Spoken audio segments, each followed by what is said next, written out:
إن الحمد لله نحمده تعالى ونستعينه ونستغفره ونستهديه ونعوذ بالله من شرور أنفسنا ومن سيئات أعمالنا من يهده الله فلا مضل له ومن يضلل فلا هادي له وأشهد أن لا إله إلا الله وحده لا شريك له وأشهد أن محمدا عبده ورسوله صلى الله عليه وعلى آله وصحبه أجمعين يا أيها الذين آمنوا اتقوا الله حق تقاته ولا تموتن إلا وأنتم مسلمون يا أيها الناس اتقوا ربكم الذي خلقكم من نفس واحدة وخلق منها زوجها وبث منهما رجالا كثيرا ونساء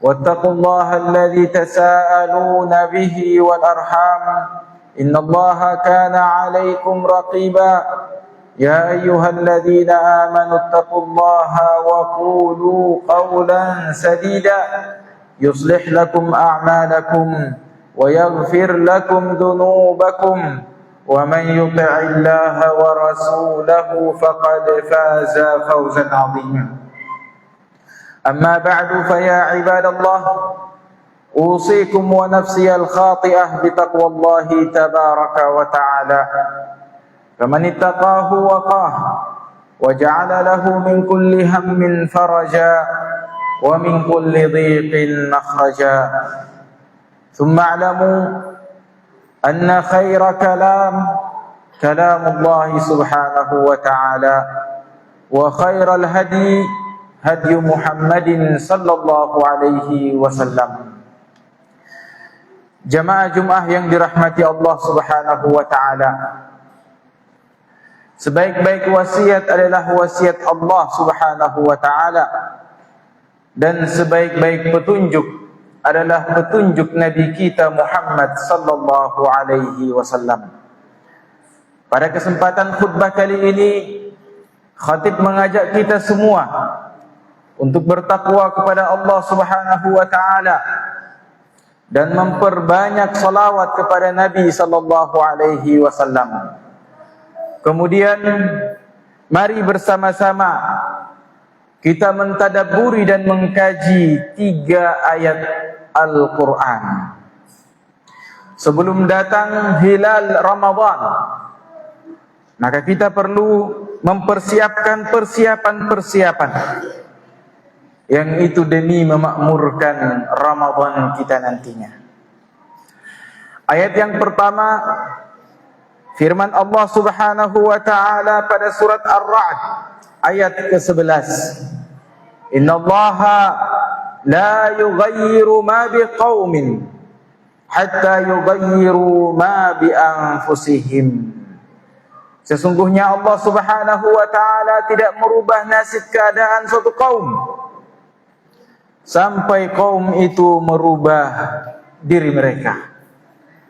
Ayat ini menerangkan kepada kita betapa pentingnya kita memulai perubahan sebelum masuk ke musim-musim yang Allah Subhanahu wa taala tebarkan padanya rahmat dan kebaikannya. Lewat ayat ini Allah ingin mengajarkan kepada kita bahwa jalan menuju Ramadan bukan dengan memperbanyak puasa, bukan dengan memperbanyak khataman Quran, tapi dengan memperbaiki hati, dengan memperbaiki niat, dengan memperbaiki keikhlasan, dan dengan memperbaiki taubat. Hati kita yang terjerembab dalam lumpur dosa, seharusnya kita telah menyelamatkannya, mengeluarkannya dari lumpur ini dan membersihkannya dengan taubat. Malam-malam hari kita yang penuh dengan dosa yang tersembunyi itu sudah sepantasnya untuk dibersihkan demi menyambut bulan Ramadan. Karena kita tahu di sana banyak dari hamba-hamba Allah Subhanahu wa taala masuk bulan Ramadan bahkan sampai pergi meninggalkannya dan hatinya stagnan pada level, pada kualitas yang sama. Ini ayat yang pertama, menjadi motivasi bagi kita semuanya untuk memperbaiki diri dengan memulai menata hati, memperbaiki niat, memperbaiki keikhlasan, dan memperbaiki taubat kita kepada Allah Subhanahu wa taala. Yang kedua adalah firman Allah Subhanahu wa taala pada surat Al-Ahqaf ayat 15. Dan kebanyakan dari kita telah sampai pada level ini, di mana ketika Allah Subhanahu wa taala berfirman mengajarkan kita semuanya apa yang mesti kita lakukan ketika kita telah sampai pada level usia ini. Hatta idza balagha ashuddah wa balagha 40 sanah qala rabbi awzi'ni an ashkura ni'mataka allati an'amta 'alayya wa 'ala walidayya wa an a'mala salihan tardah wa aslih li fi dhurriyyati inni tubtu ilaika wa inni minal muslimin. Usia kematangan, usia kedewasaan, usia yang sampai kepada puncak kekuatan meskipun setahun, tapi setelahnya tidak akan lagi kita mengalami kekuatan sepertinya, yaitu ketika kita berada di usia 40 tahun. 40 tahun pada pertanggalan Hijriyah. Siapa yang sampai pada 38 tahun, maka dia telah sampai pada usia 40 tahun itu. Allah Subhanahu wa taala mengajarkan kita untuk hal-hal yang perlu kita lakukan ketika kita masuk pada usia 40 tahun itu. Auzi'ni an ashkura ni'mataka allati an'amta 'alayya. Yang pertama berdoa, ya Allah, berikanlah kesempatan kepadaku untuk bisa mensyukuri nikmat yang begitu banyak Engkau berikan kepada aku dan juga kepada kedua orang tuaku. Syukur yang bukan dengan ucapan, tapi syukur yang mengharuskan perbuatan. Ketika Nabi SAW didatangi oleh Bilal, mendapati beliau sedang sholat. Kemudian Bilal mengatakan, ya Rasulullah, mengapa engkau lakukan ini semuanya? Sholat malam sampai betismu bengkak, sampai kaki-kakimu pecah. Ya. Lalu Nabi mengatakan, afala akuna abdan syakura? Apa tidak boleh aku menjadi hamba Allah yang banyak bersyukur? Syukur adalah ucapan dan perbuatan yang mesti dilakukan oleh orang yang telah sampai pada usia 40 tahun. An ashkura ni'mataka allati an'amta 'alayya wa 'ala walidayya wa an a'mala salihan tardah. Usia penuh dengan kematangan yang bisa memilah dan memilih mana perbuatan yang Allah ridai dan mana perbuatan yang Allah tidak meridainya. Meskipun perbuatan itu adalah perbuatan amal saleh dalam Islam, tapi pada waktu dan kesempatan tertentu dia bukanlah amal saleh. Jamaah yang dirahmati Allah, sebelum khatib naik ke atas mimbar, kita sibuk dengan berzikir, bersalawat, mengaji, dan salat.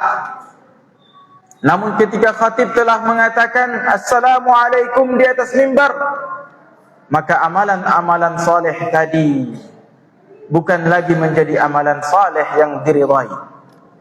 Bahkan jika dilakukan dan memalingkan dari pendengaran kita terhadap khutbah, maka bisa batal dan berkurang pahala Jumat kita.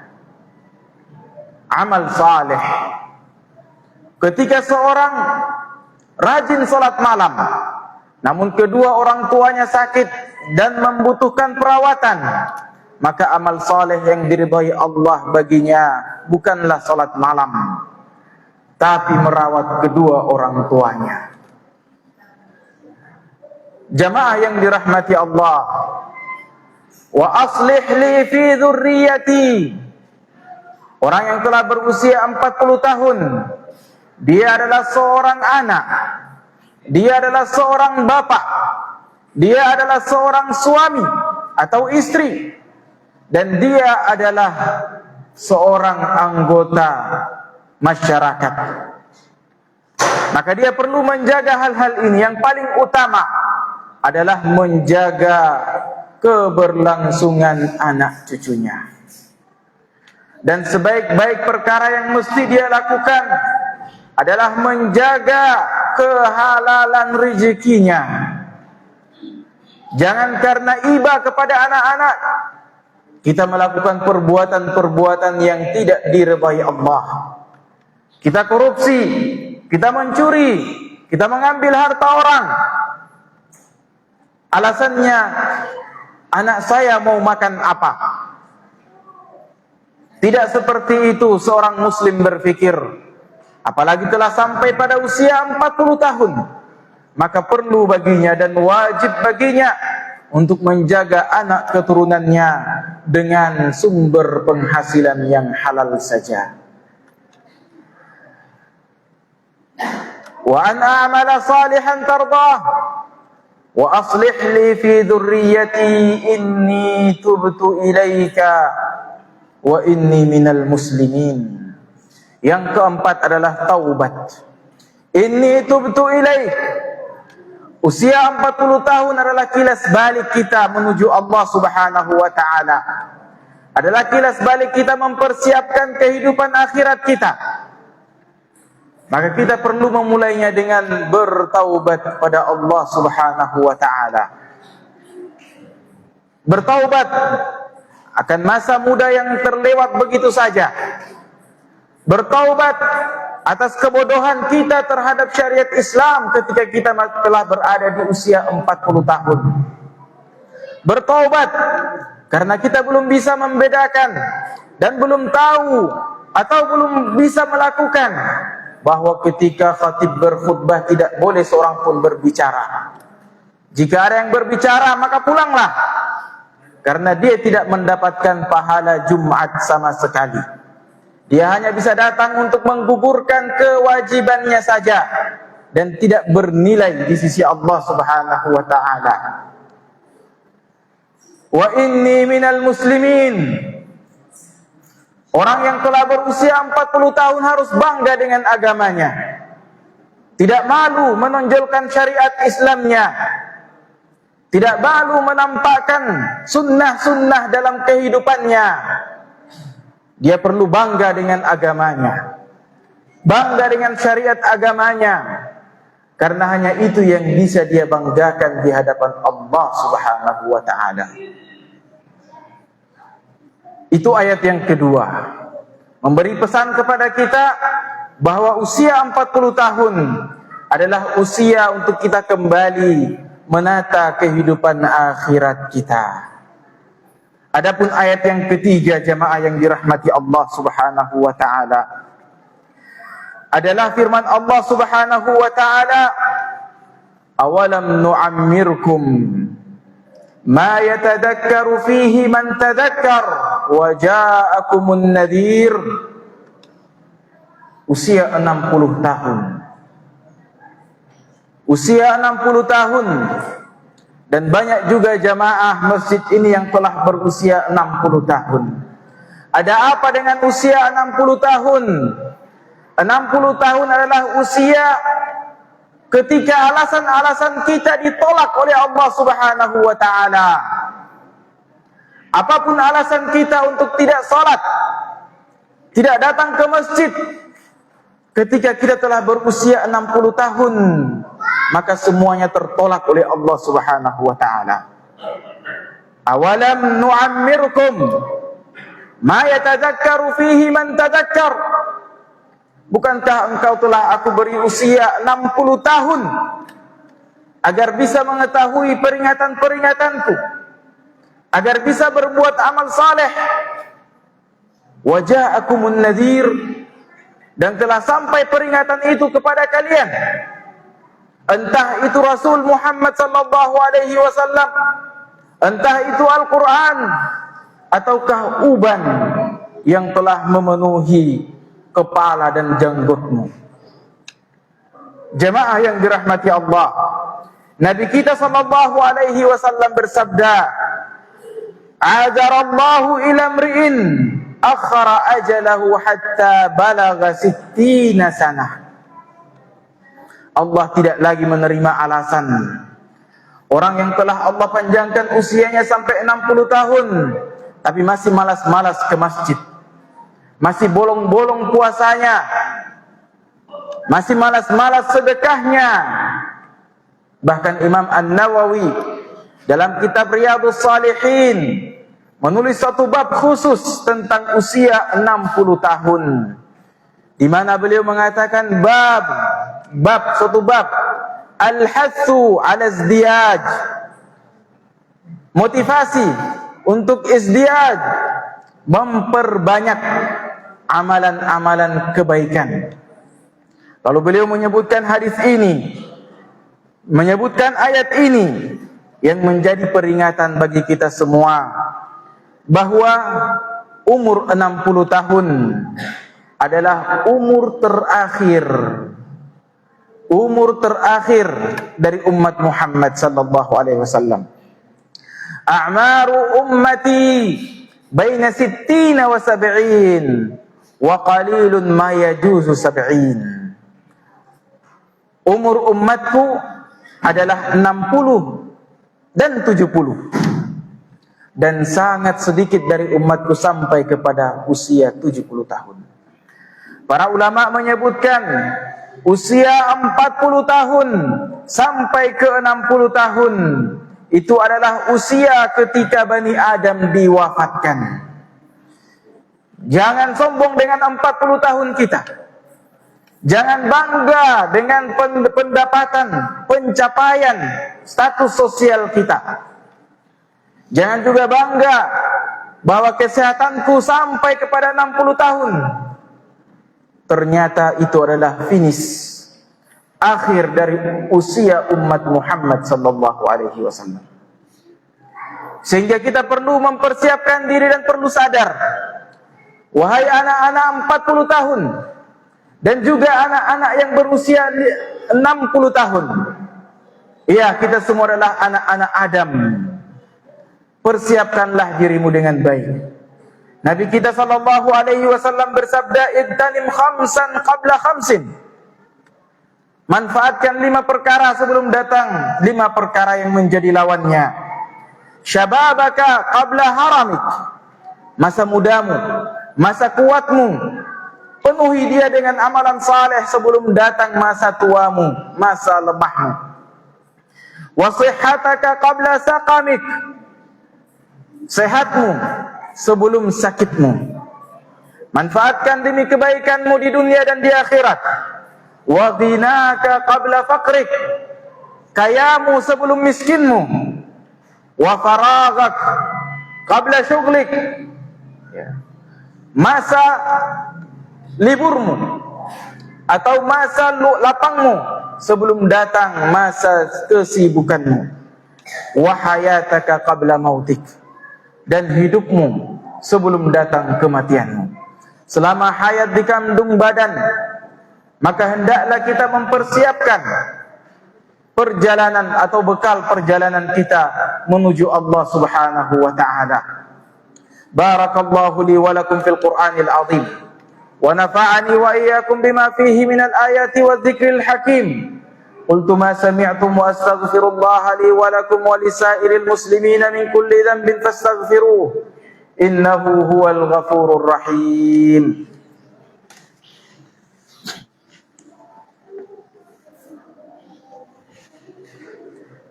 Alhamdulillahi ala ihsani والشكر له على توفيقه وامتنانه، وأشهد أن لا إله إلا الله تعظيما لشانه، وأشهد أن سيدنا وحبيبنا وشفيعنا وقرة أعيننا محمد بن عبد الله الداعي إلى رضوانه، فصلوات ربي وسلامه عليه وعلى آله وأصحابه وإخوانه، ثم أما بعد. أيها المسلمون اتقوا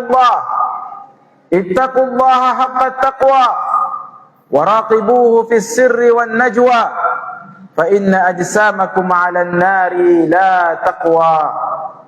ثم اعلموا رحمكم الله أن الله أمركم بأمر عظيم بدأ فيه بنفسه، وثنى بملائكته المسبحة بقدسه، وثلث بكم، فقال جل في علاه: إن الله وملائكته يصلون على النبي يا أيها الذين آمنوا صلوا عليه وسلموا تسليما. وقال نبيكم: من صلى علي صلاة واحدة صلى الله عليه بها 10.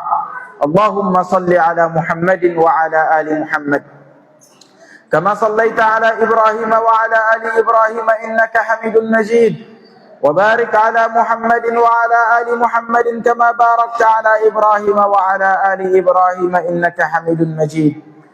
اللهم أعز الإسلام والمسلمين، وأذل الشرك والمشركين، ودمر أعداءك أعداء الدين يا قوي يا عزيز يا متين. اللهم اغفر للمسلمين والمسلمات والمؤمنين والمؤمنات الأحياء منهم والأموات، إنك سميع قريب مجيب الدعوات يا قاضي الحاجات.